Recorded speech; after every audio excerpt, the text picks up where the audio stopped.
మహాగణుడును మహోన్నతుడైన యేసుక్రీస్తు వారి పుణ్యనామములో మీ అందరికీ వందనములు. దేవుని వాక్యము ధ్యానిందాము. యోహాను సువార్త 1వ అధ్యాయము 29వ వచనం. మరునాడు యోహాను యేసు తన యొద్దకు రాగా చూచి, ఇదిగో లోకపాపమును మోసుకొని పోవు దేవుని గొర్రెపిల్ల. ప్రియులారా, యోహాను గారు బోధిస్తూ ప్రజలతో అంటూ ఉన్నాడు, యేసుక్రీస్తు వారు నడుచుకుంటూ వస్తున్నప్పుడు ఆయన చూసి, ఇదిగో ఈ లోకమంతటి పాపమును మోసుకొని పోవుటకు ఆయన గొర్రెపిల్లగా దిగివచ్చి ఉన్నాడని ప్రకటిస్తున్నాడు. ఏమిటా పాపము? ఆదినరుడైన ఆదాము దేవుడు తినొద్దన్న పండును తిని దేవుని ఆజ్ఞను మీరి, 1 యోహాను పత్రిక 3వ అధ్యాయము 4వ వచనములో ఆజ్ఞాతిక్రమమే పాపము చేశాడు. దేవునికి ఇష్టమైన రీతిలో బ్రతకలేక ఎంతో ఉన్నతమైన ఆశీర్వాదము కలిగిన, తృప్తి కలిగిన, ఆనందము కలిగిన ఏదేను తోట నుండి బయటకు రావలసి వచ్చింది. కారణం, దేవుని మాటను నరుడు లక్ష్య పెట్టలేకపోయాడు, నిర్లక్ష్యముగా ఉన్నాడు.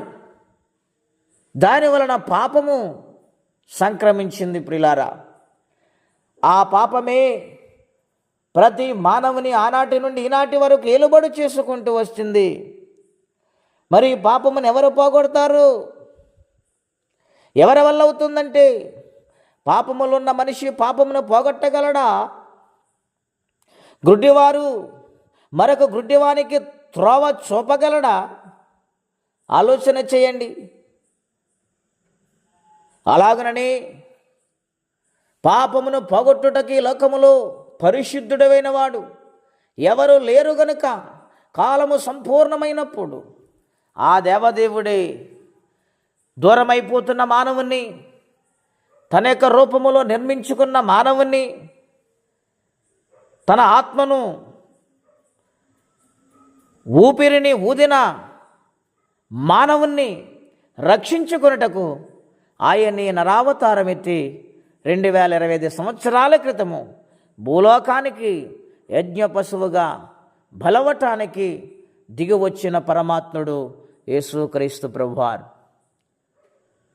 ప్రతి పాపము నుండి ఆయన విడిపించే దేవుడై ఉన్నాడు. 1 యోహాను పత్రికలో రాయబడింది, ఆయన ప్రేమ మనలను పాపము నుండి విడిపించుటకు ప్రాణము పెట్టిందని వ్రాయబడింది.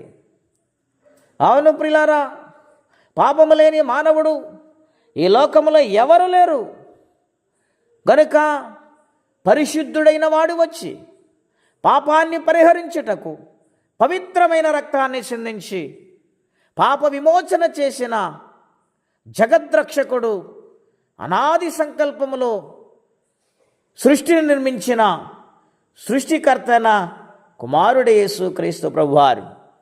ఆయన మనందరి పాపమును తీసివేయటానికి ఈ లోకానికి వచ్చి ఉన్నారు.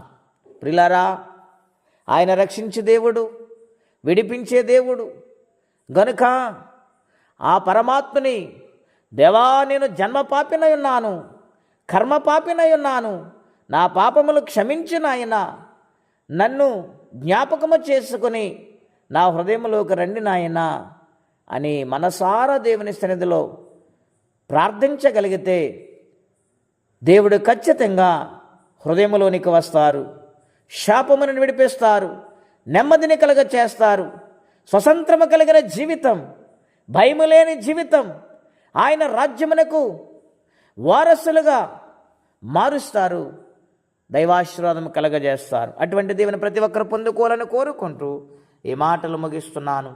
ప్రార్థనండి. అత్యంత కృపగలిగిన దేవా, మహోన్నతమైన మీ నామం కొరకై వందనములు.